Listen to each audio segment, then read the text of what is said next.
Welcome to Challenge Accepted, College Admission and Your Future from the College Guidance Network. I am your host, Brennan Barnard, and students and those who support them have inevitably been thrown a lot of challenges the past 2 years.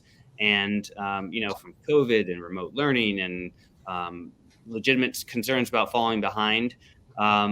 It's likely that there are a lot of challenges ahead, right? As college and adulthood near. And we're going to be talking about that a lot tonight and through the lens of the college search and as it relates to life in general. And to do that with me are Christoph Gutentag, Dean of Undergraduate Admission at Duke. Welcome, Christoph. Thank you. Thanks so much. I'm really pleased to be here. And also Frank Bruni, best-selling author, New York Times columnist, and Duke University professor. Thanks for being here. Thanks for having me. So we're going to be answering all of your questions during the hour, and I would encourage you to use the Q&A button on your Zoom display to submit your questions, and you can go in there now and start submitting questions. We'll also be using the chat function, so we'd really like it if folks who are tuning in could go in there to the chat and put in for everyone, both panelists and attendees, where you're zooming in from, whether you're a student, a family member, a counselor, where you are in the college admission process. If you're a student or family, that'd be great. Just so we have a sense for who's in the room. And thanks for joining us. And, before we get into the questions, I think it's worth kind of putting out there that, we are joined by two Duke professionals, a professor and an admission dean. And, it is a highly selective institution, and oftentimes we talk about admission and we talk about this kind of small cadre of schools that are highly selective and they get the most attention. And we're going to try to expand the dialogue around that tonight.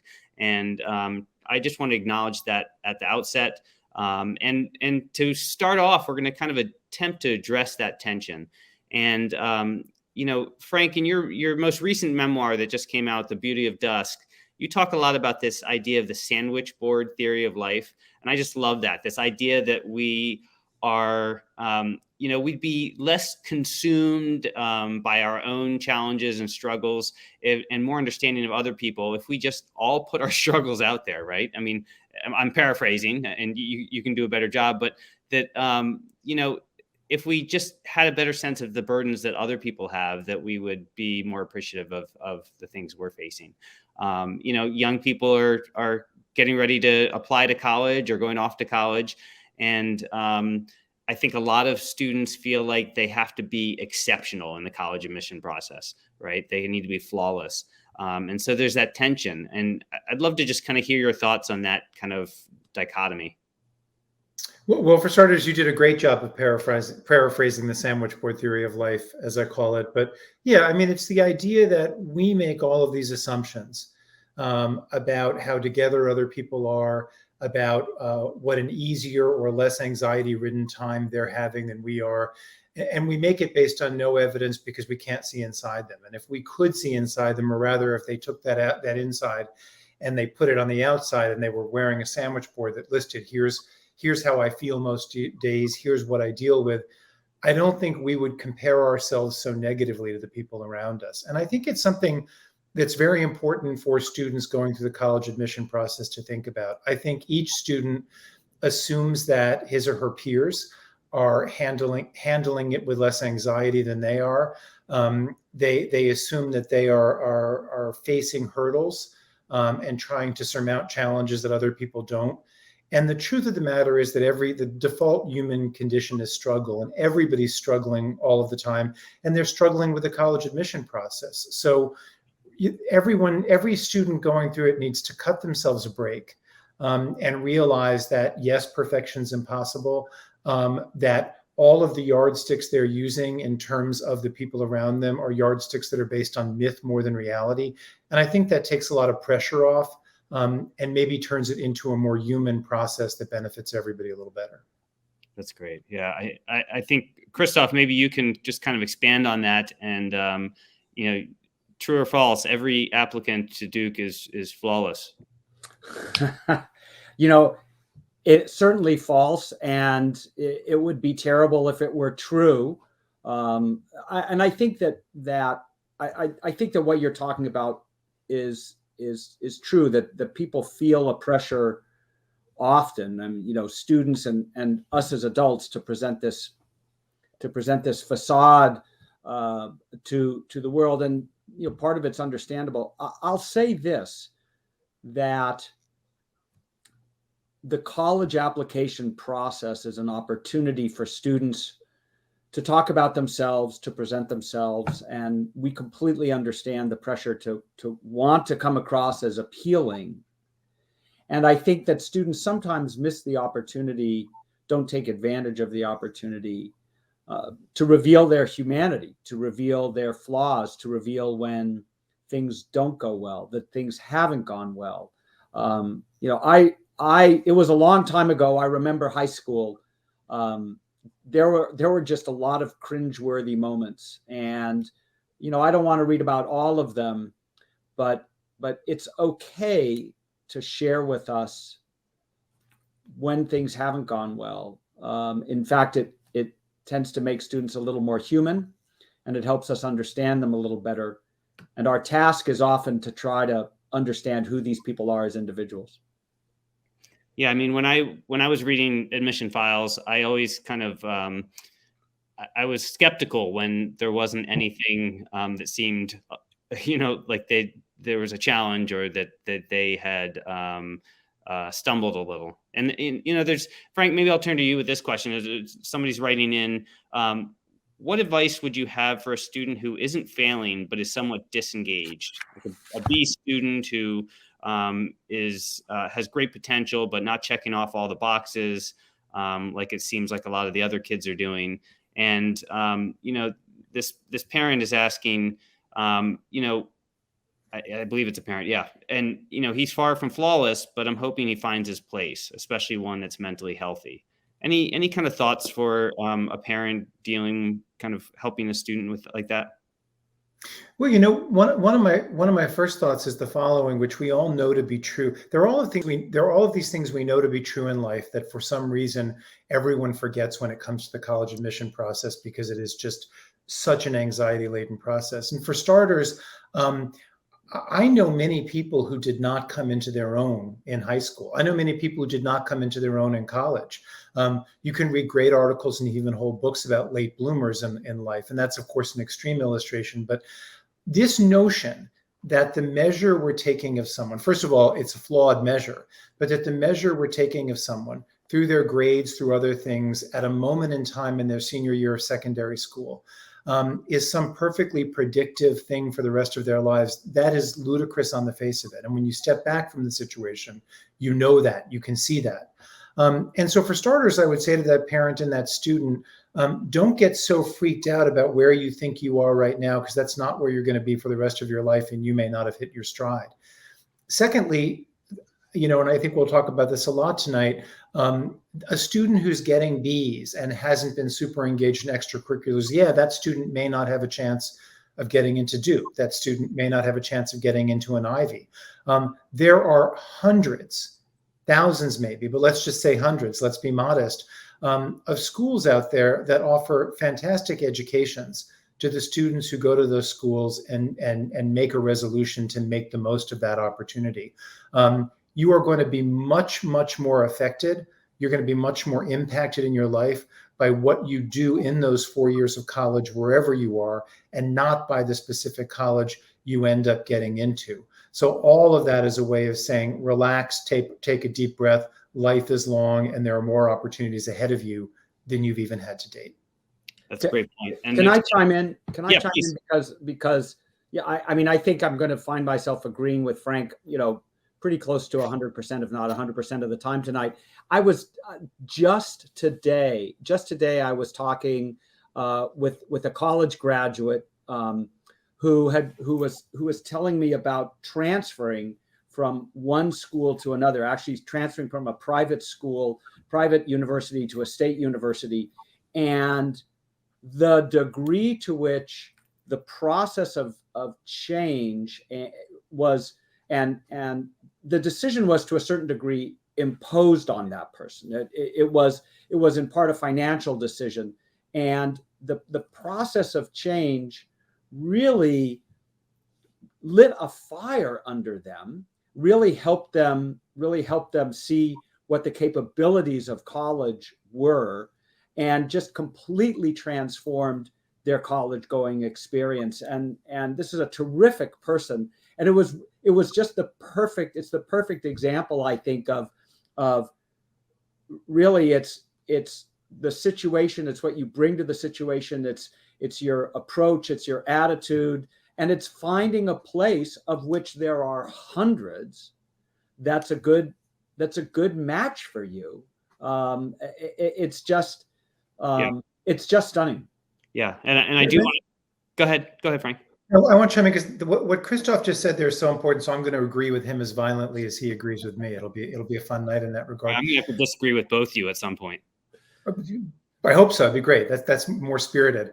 What Christoph is describing is someone who, because of life circumstances, had to pause and say, what do I want out of college?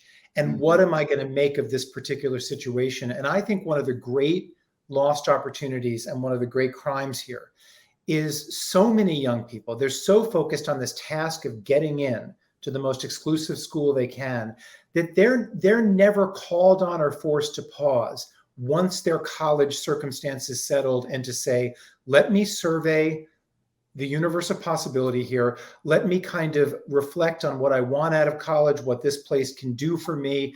That is that is a much more important process to your future, to your education, which is what this is all about, than the process of figuring out how to game the admission system. And what Christoph is describing is someone who, through otherwise unideal circumstances, did something ideal, which is paused and thought about what college could and should mean to him or her. I forget the gender of the person. Right.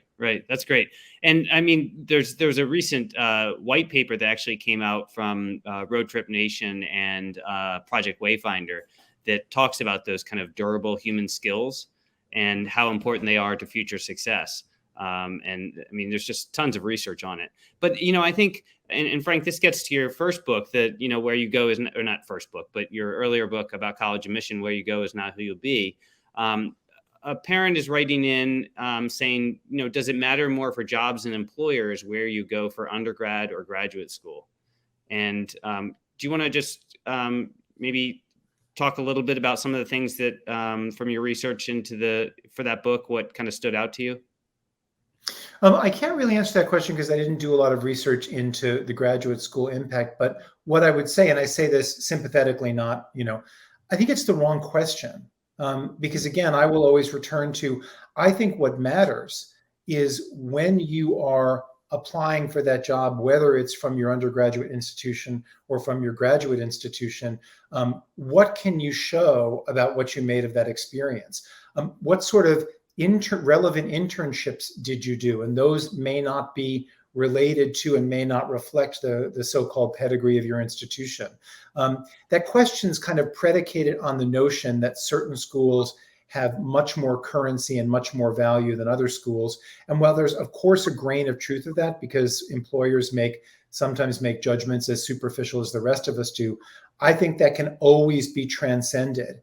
And that will never be as important as what you show you have done with your time in college, regardless of the institution, or in graduate school, regardless of the institution. So I can't answer the question because I don't have all the information, but I also would submit it might not be the right question and the right way to think. Yep, it's a great point. Yeah, I've just got to add that I mean, we are currently in the process of talking with people who are applying for positions in our office, and it's just the lack of predictability of where somebody went to school in terms of how engaging they are, what they think about, their depth of thought, all of these qualities that are just so important is really amazing.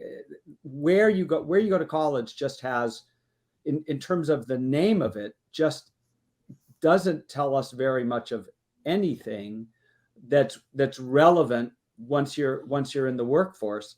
And it's one of the reasons why I believe that that finding a place where you're going to be comfortable enough to stretch yourself, and that will challenge you enough to stretch yourself, and to dig deep, and to think hard, and to wrestle with things.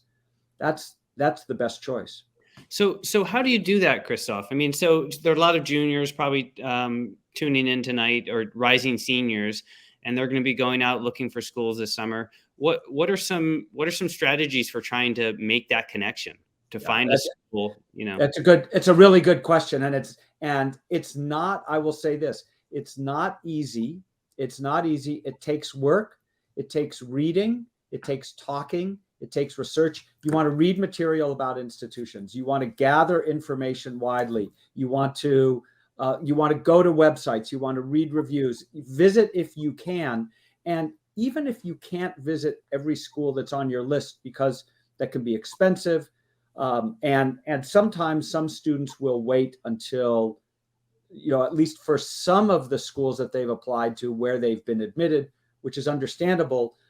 But if a school is close by, it's really worth spending the time at the place. It's worth trying to spend time at a place when school is in session. It's absolutely worth talking to students. It's worth just spending time, other information, and talking with people that you may know that go there, or that graduated recently. Places change. So you want to talk with someone that's graduated recently. Trust your gut. You really want to trust your gut when it comes to how a place feels. And the final thing that I'll say is, even if you can't visit a whole lot of schools, I think there's a benefit to spending some time on college campuses that are near where you live, that represent a type of college. Visit a small college, visit a large university, visit an urban school, a rural school, a suburban school, a private school, a public school. Visiting places of different sizes with different attributes gives you information about the kind of place you think might resonate with you and that might be good for you. Yeah, that's really helpful. Frank, I know you spent 5 or 6 years as a restaurant critic. Any kind of carryover from that, from your life in that world, to looking at colleges? I have never been asked to draw a connection between restaurant criticism and colleges. So you have stumped me. So instead of answering that, I just want to build on something Christoph said, which again was so helpful. One thing I worry about when students are doing this sort of research that Christoph is talking about, or I love his idea of going to some colleges near you to just get a sense of how those types of colleges, how they feel to you, even if those aren't the ones you're looking at. I worry a lot that too many students, when they're visiting colleges, when they're trying to figure that out, are looking for something that feels comfortable. And I would just like to throw into the equation that there's great value in looking for something that feels uncomfortable, because it is when you are taken outside of your comfort zone that I think you learn more. It's when you use your choice of college to expand the parameters of what you've seen and what you know, the parameters of possibility, and not to simply extrapolate from your secondary school or replicate it. That's when I think you become a bigger person, which ideally college is supposed to make you. I also think you want to ask yourself, you sometimes don't ask the right questions. Ask yourself, what are the circumstances that bring out the best in me, that prod me toward excellence? If you know that you get intimidated by being around too dense a cluster of accomplishment, well, then maybe choose a school where you feel you're going to have a better opportunity to stand out, to be the most eloquent one in the classroom. You know that much about yourself. You probably know what brings out the best of you. Or do you know that you always rise to the level of everyone around you, but if they're not at a higher level, you don't shoot there? Well, then put yourself in a school where you're maybe going to be at the bottom of the pack and struggling. Think about what circumstance is going to bring out the very best effort and very best achievement in you. That's great. And I mean, the most important thing is knowing yourself first, right? Because when you do that, how you're going to respond to those types of different situations. Wait, let me add something to that, which is you have to, however you can, and it's particularly difficult in the junior and senior year because the students are so busy. You've got to carve out some time. You've got to carve out some time for reflection, and none of us has the amount of time that we really need very often to just think about things. But the degree to which you can carve out time to think about yourself, to think about what matters to you, to think, as Frank was saying, what you respond to, what your current environment is, what pushes you. I just think that anything that somebody can do to carve out time to think, and then to talk with people, not too much, but to talk with some people, to bounce ideas off of people that you trust and respect, and that will listen, I think is a good thing. But time is really valuable. Time is really valuable. Well, that's a good lead into this next question I have is about this kind of this ecosystem around media and information overload. And I think students are and families are getting information from all different places, and it's hard to kind of know what's legit and what's vetted and what's unvetted, and what's too much. Any advice, Frank, I'm going to start with you, but any advice for students, for those who support them trying to kind of navigate these waters? Yeah, no, that's a great question, because we do live in an era of information overload, whether it's college admissions or anything else. I think people spend too much time, and Christoph got at this in I thought a very important way. People spend too much time looking at screens when it comes to college admissions as all else, and kind of looking at U.S. News and World Report in particular, but they don't take full advantage of the human wisdom all around them, which can be a way of filtering out some of the superfluous stuff and focusing in an intentional and useful way. There are all these people around you. There are the people who were 2 years ahead of you in your secondary school, have gone off to college and have had good or bad experiences and are probably going to be quite candid about that. There are the adults in your lives, maybe not the ones above 50, who, as Christoph said, schools change a lot, so you want to be careful about that. But there are adults in your life, in your life, who are younger than that, whose college experience is fresh enough to be valuable. I would say you can collapse the world of too much information by spending a little bit less time clicking and a lot more time talking. I like that. Although, Christoph, you want people to click, right? Well, let me just, well, it depends on what they click on. And I'd say a couple of things.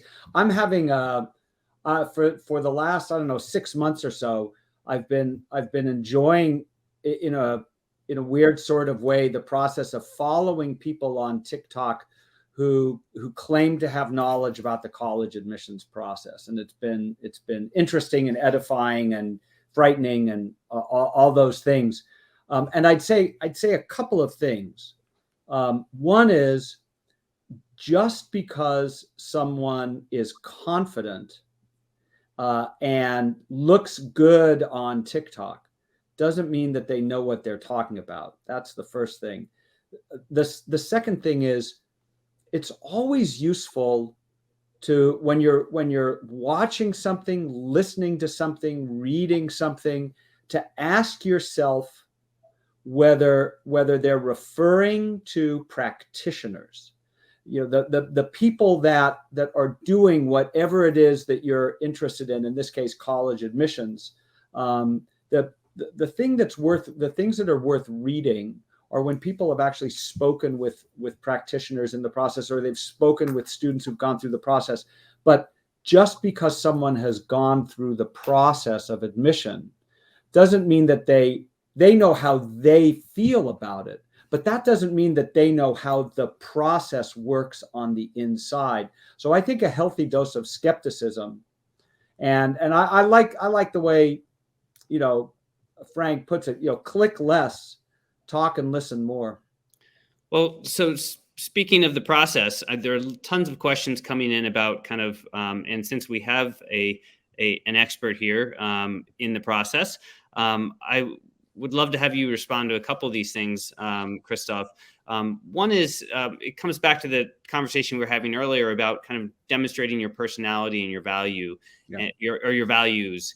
And, how can applicants do that in an application? How can they demonstrate their personal qualities and their personality? How can they bring that out? So you're not going to like this answer. They're not going to like this answer. But and I apologize ahead of time for it, but you show your values, you demonstrate your values by the decisions that you make every day and by how you lead your life.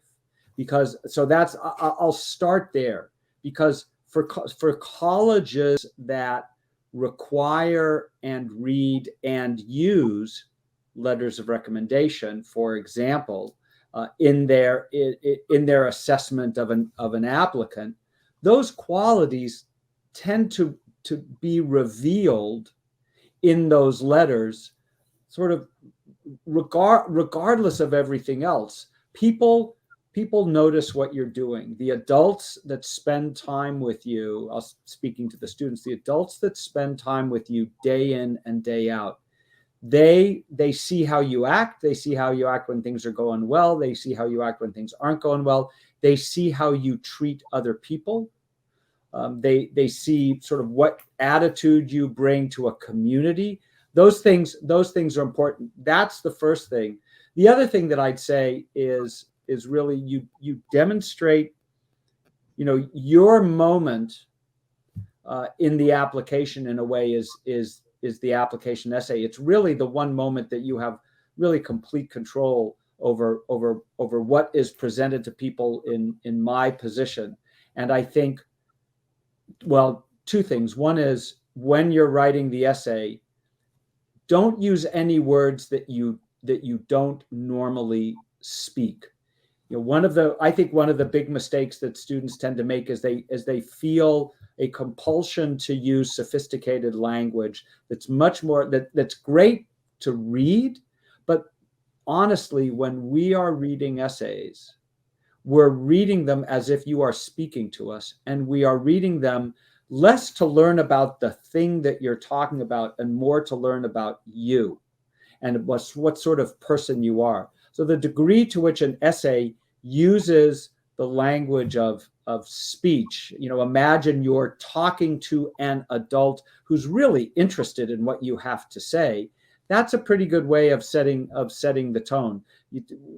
We're not looking for sophisticated language. We're looking for insight. So those are the two, the decisions that you make every day, and then choosing to write about something that matters to you in a way that reflects more spoken language than sophisticated written language. Well, I'm glad you brought up control, because Frank, in your book, In the Beauty of Dusk, you talk about this kind of paradox, right, of having no control and simultaneously having enormous control, right? And how does that play out in terms of college admission? Well, I mean, it plays out in terms of college admission in the most obvious way, which is you really can't control or predict or govern what Christoph and his staff is going to say to you, or what the people in Palo Alto are going to say to you, or the people in Princeton, New Jersey. And I will say, as a kind of half digression, I've been at Duke now for a year. And many of my students are extraordinary. Other students are less so. And it's clear that at Duke, as at Princeton, where I taught first semester, it's clear that there is invariably, because systems are this way, a randomness to what happens in the admission process. And it is not an utterly gameable or predictable thing. And so right off the bat, students have to realize, I am not getting some indisputable, objective, forevermore judgment about who I am or what's going to happen with my life. There is a casino element to this process that deprives me of control. But I have control over the things that matter most, and that's the paradox, which is I have control over how I'm going to respond to this. Am I going to let whatever the result is make me feel bad about myself, put me in a defeatist posture, or am I going to say, hey, I ended up in a totally workable place and now forward? Am I going to go to that school that I ultimately do attend? And am I going to bring it for all it's worth? I have control over that. You have control over the most important stuff. You just can't control all the particulars along the way. And that's the paradox as it applies to the college admission process. Thanks. So I want to get to some more questions coming in here. Christoph, there's a question here. It says, what are your thoughts about the community college system and four-year transfer options? This writer says, I'm an administrator at a community college, and I'm often surprised that they are having enrollment difficulties given the quality of instruction and cost. Yeah, and I grew up in California, which has an incredibly robust community college system. And like some states, and I don't know what the current state of it is, but I believe it's still the same. Certainly, a while ago was really a path to the universities via the community colleges. I think one of the things I love about community colleges is they are much more nimble than universities in terms of responding to needs, not only of teenagers, but of adults and of their communities. I think there's such a gem. I think there's such an opportunity. There's so much flexibility. And honestly, a high school student, a young college student who spent time at a community college would be exposed, I think, to a really stimulating and wide range of people as their classmates, and really terrific faculty who are just so committed to the education of their students. Community colleges, right? Every college, every university, every kind of place is right for some people, not right for other people. And I think that sorting that out is part of the work of high school and late high school, and to explore and to learn. But the path through to and through college is not a single path. There are many, many, many paths, and one of them, I should say, many of them include community college, state colleges, state universities, gap years, all kinds of things. Do you think we're robbing? I'm leading the witness here. Do you think we're robbing the young people, the 17-year-olds, of that opportunity to reflect and to be intentional by kind of the way we've front-loaded the college admission experience with early decision, and how students are needing to decide earlier and earlier, and that schools are increasingly giving away a larger chunk of their open seats to early applicants, right? So I tell you, I'd push back a little bit on that, because I think that is, to a certain degree, a phenomenon of a relatively small number of schools. And I think that which is not to say that that's not an issue, but what I don't know is the degree to which it's an issue for the overwhelming majority of colleges that students end up attending. I mean, there are a lot of colleges that have rolling admissions. There are a lot of colleges that still have spaces in the class right now. The notion of a selective, time-fixed, high-pressure process, obviously it exists. I work in that world, but we pay more. The attention that we pay to it is way out of proportion to the number of students that participate in it. Yeah, that's a great point. And that's I was hoping you'd go that way. I mean, our friend Bill Connolly, who led the admission office at Bucknell most recently, is now retired. He wrote in and mentioned that we're talking about 4% of the students in the country at about even a smaller group of schools. So it's important to keep in mind. Yeah, and Brennan, I don't know where you went to college, but the other two of us are state university are graduates. I mean, I graduated from the University of California at Santa Barbara. Yeah. And Frank went to that other school down the road, right? Frank was a Moorhead Scholar at Chapel Hill. That's right. Which is a great honor. You Um, know, Go ahead. Brandon, I want to say something because Christoph just made such a good what he was saying about community college, and it kind of ties into what I was saying before, which I can't emphasize enough, which is everybody's life unfolds at a different pace, and everyone hits their stride at a different moment. And I will tell you, I have 9 nieces and nephews because my siblings were very fecund. And without giving proper nouns of the schools, I want to describe one of my nephews. He kind of didn't really mature and get himself together in secondary school, even though he was going to a great private secondary school that, one could have used for much more than he did. It just wasn't where his head was at the time. It wasn't the rate at which he was maturing.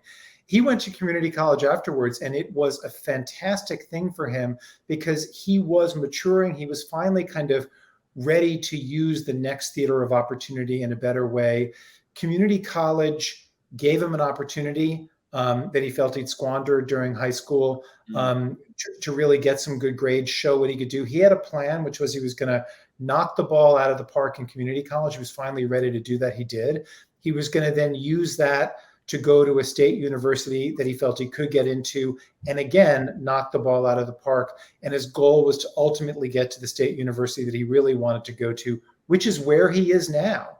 And if you had seen him in his senior year of high school, you would have said you're going to have as much chance of executing that plan as you've done well executing plans to date. But he did, because everybody kind of matures and comes into their own at a different place. And community college can be a great new arena in which to show what you can do at a moment when you're finally ready to show that.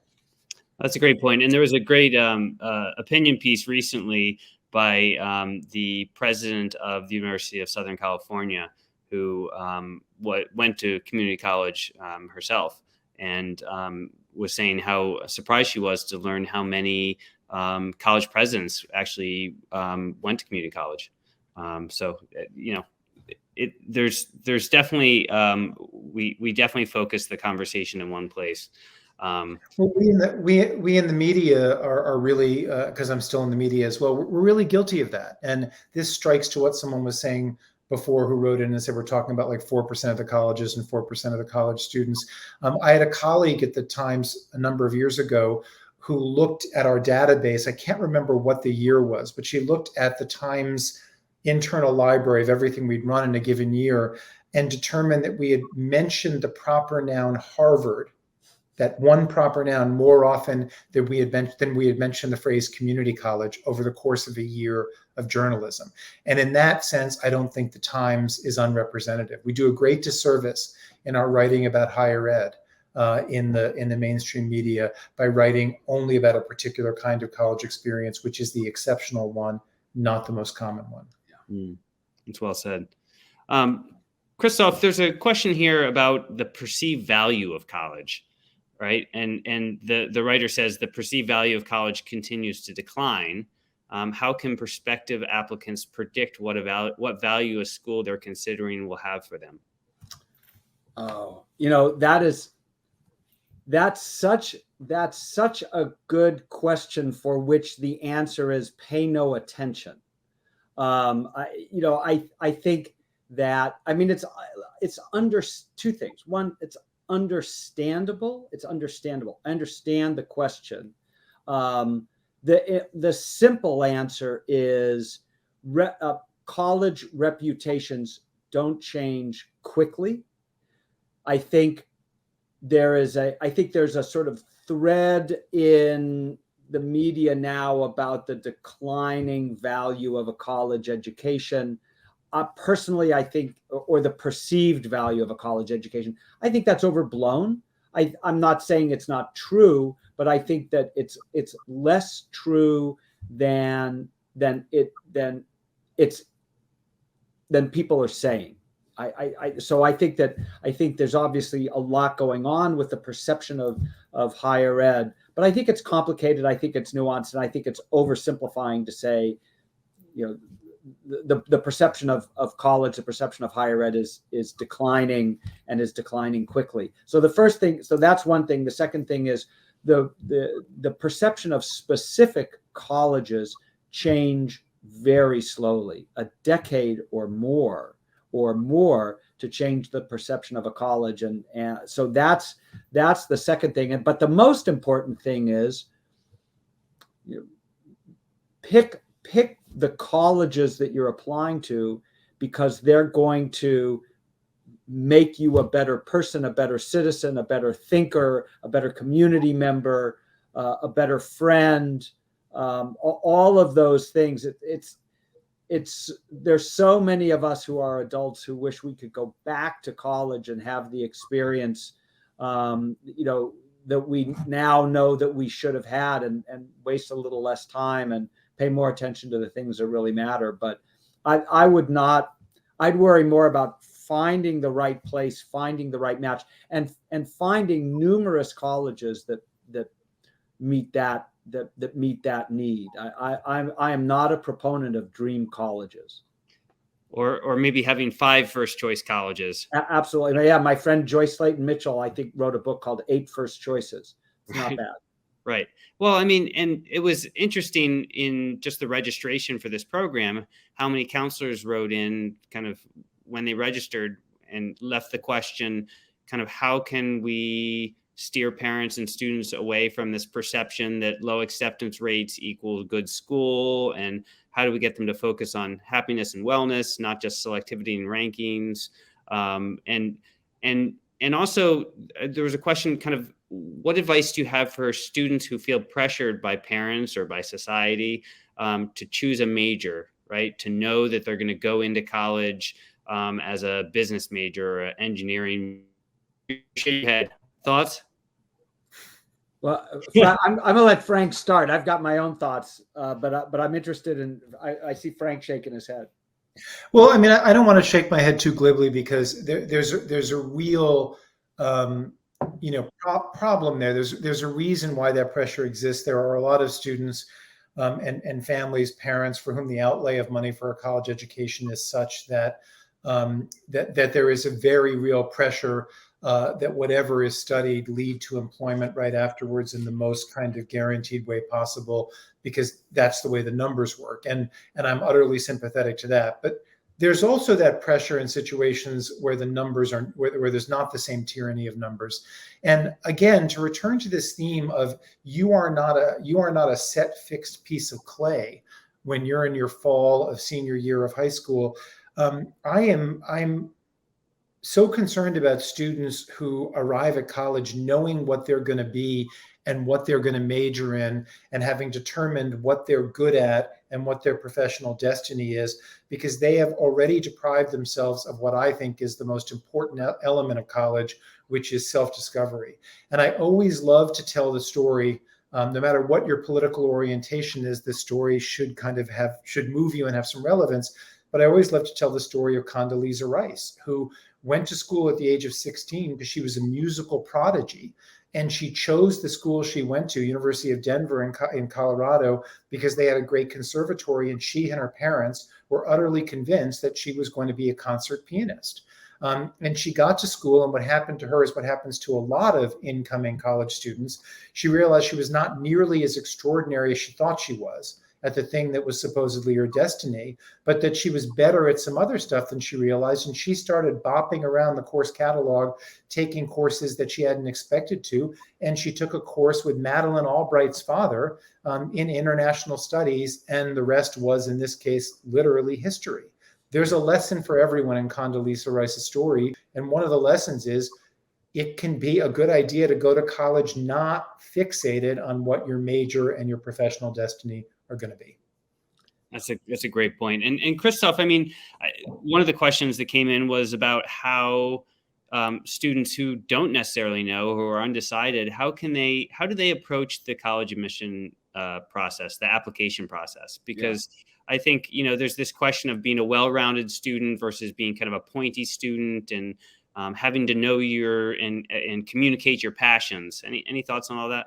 Yeah, I've got all kinds of thoughts. And let me start by answering on a sort of glib / practical level the previous question, because and Frank is right. I mean, there are all kinds of reasons why people feel sort of pressure to go in one path or another, and And we don't want to dismiss those, but one of the practical ways to approach that is to find a college where it's easy to do double majors. And so you could make a deal with your parents, which is, like one for you and one for me. And then, and let me see how that, let's then talk about it when we're done or 2 years in.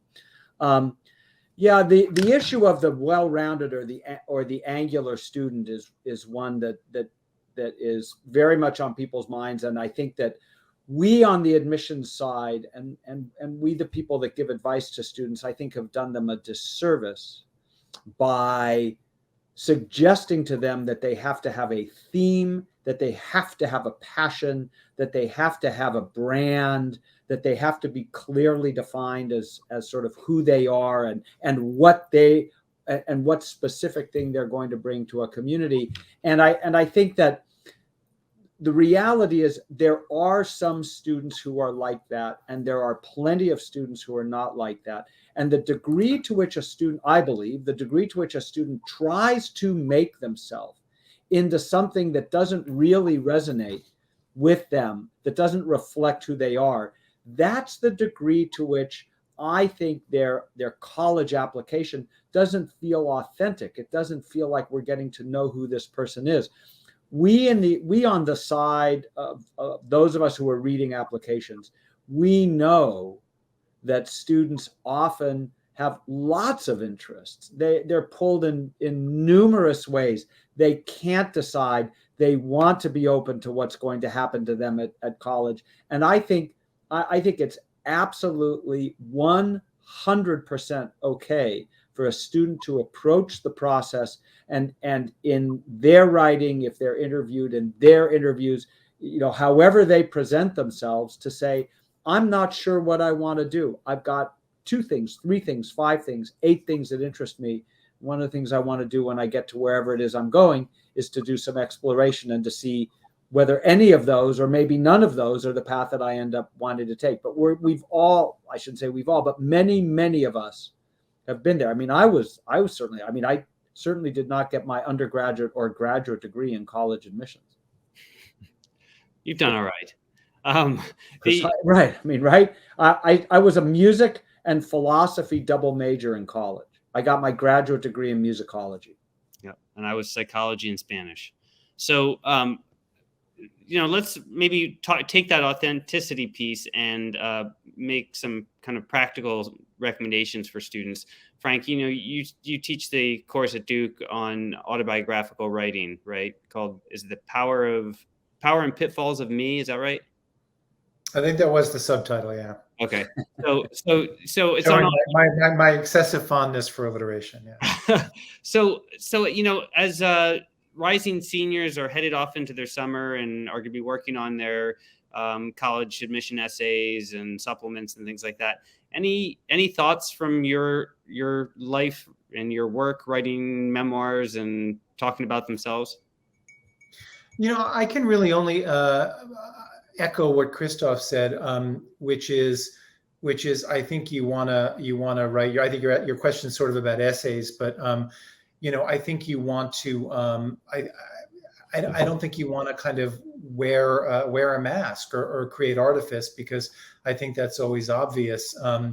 It's such a weird world because we're all presuming that these students are writing their own essays, and I don't make that presumption. And I think that's a mistake right there. And I have a question for Christoph, which I'm going to ask because I think probably a lot of the audience would like to hear it.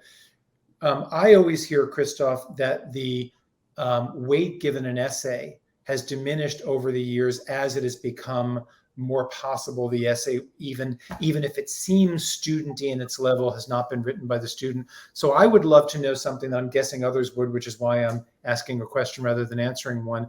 Have you downgraded the importance of the essay in light of how hard it is to tell whether the essay is in fact an applicant's work?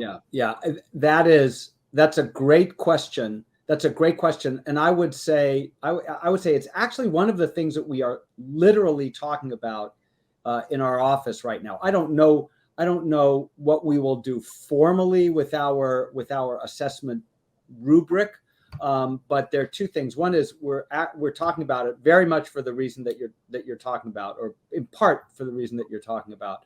And secondly, I think the value of the essay as an indicator of how somebody writes and thinks, that has certainly diminished. I think the value of that, certainly in our context, that has diminished. I feel like it's serving a different kind of purpose. And I think the weight, and two things. One, the weight to which it is given is certainly, it has at the very least changed, if not, and if not diminished. But the other thing that I would add is, and this is a really good example of how colleges that are very similar have different processes by which they arrive at their conclusions. We all do it more or less the same, but there are very significant differences in the details and the nuances of how we approach colleges. And so I could actually answer that question pretty specifically for Duke. It would be very difficult for me to answer it for any other college. But in general, I think the direction that you are leaning is right. I've always wanted to know that. I also want to go back, Brennan, and answer your question because I didn't. I will say one thing that I'm thinking, and I want Christoph then to tell me if I'm right, would probably be very valuable in an essay to the extent that essay can be trusted. And it is something I talk about in my autobiographical writing class, but it's also something I think about in terms of students. It is one thing to write about me. It's another thing, both intellectually and morally, to be able to place yourself in a broader context and in a universe. And I would be impressed by an essay in which, in some subtle way, the student was describing their experience, whatever that experience was, in a way that nodded to where it placed them in a broader universe and how it made them connected or disconnected from that universe. Because that's an intellectual muscle and skill and impulse that will be a wonderful tool for a student in college. Yeah, that's a great. There are two things. As you were talking, I was thinking about one or two of the essays that I've read that really stuck with me. I mean, the best essay I think I've ever read was actually to a person who applied to Holy Cross, who they and I happened to have the same guitar teacher, so I got a chance to read their essay, and it was brilliant, and it was evocative, it was personal, and it's interesting. I think, Frank, that the degree to which a student can do what you're talking about, and to do it authentically and to do it naturally, I think that's good. I think that and the degree to which it comes out of authentic self-reflection, it would be good. The other thing that I'll add is the larger context doesn't have to be universal. It doesn't have to be the world. It doesn't have to be the nation. It could be the family. It could be the friend group. It doesn't have to be big. It can be small, but it's sort of looking inward and then thinking outward. Right. Whatever that community or that context means to that applicant. Yes. Yeah. Right. Yeah. That's great. And, just one kind of wrap up question on that, on the essay piece is somebody wrote in asking, Christoph, do you know when, is it pretty obvious when a consultant or parent or somebody has had a heavy hand in the editing of an essay? Well, sometimes, I'll say that when you read an essay that doesn't sound anything like the way a 17-year-old writes or thinks, it's a pretty good clue. Okay, well, we are getting close to an hour here, so I just want to ask one final question to you both. Christoph, I'll start with you, and then Frank, we'll end with you, and that is kind of looking back at your own college admission experience, knowing what you know now. Would you do anything differently? Would you, or what main point would you make to your younger self or to young people today? Yeah, I was not very imaginative in my college search. I took into account factors that I should not have. I didn't explore options widely, and I didn't give myself enough credit for what I'd done, and for how I thought it, that might be perceived. But basically, I was too cautious and too narrow. And if I could do it over again, I would look more broadly. And the other thing is, I had a sense of what it was that I wanted, and I didn't act on that sufficiently. And I would trust what I felt I wanted in a college more, and more actively seek out places that had those qualities.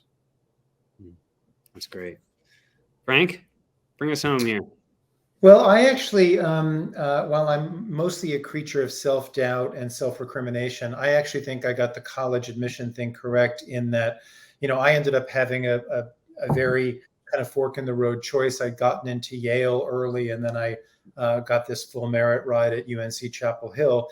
I grew up in Connecticut, an hour from Yale. I had classmates from my secondary school who were going to Yale.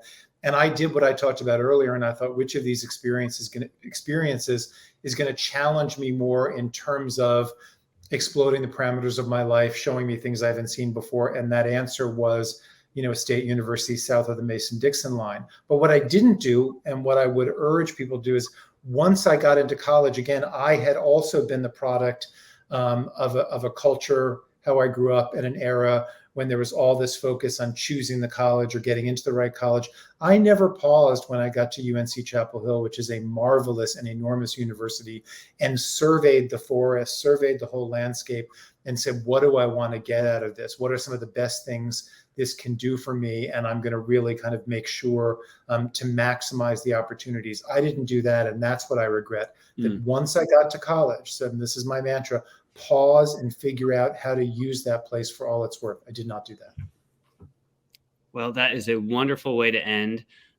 Thank you both for spending your evening with us. We're grateful for your wisdom and for your time.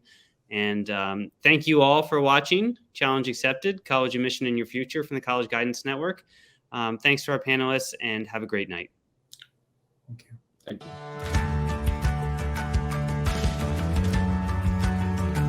Thank you for watching CGN Live, Challenge Accepted, College Admission and Your Future from College Guidance Network. We'd love to get your feedback about this episode later in a brief survey. By filling out the survey, you'll have the chance to win a $50 Amazon gift card. Before we leave, we also want to let you know about CGN School, the first interactive college guidance platform for school counseling departments designed to inform students, lower parent anxiety, and save counselors time. In addition to live events like this, you'll get expert-led live classes, curated video playlists, and specialized modules for athletic recruits, students with learning differences, and much more. CGN School also offers support for counselors as they support their students and families. Go to collegeguidancenetwork.com to request a demo. Our next live event is on Thursday, July 21st at 7:30 p.m. Eastern. It's CGN Live, a guide to the college transition.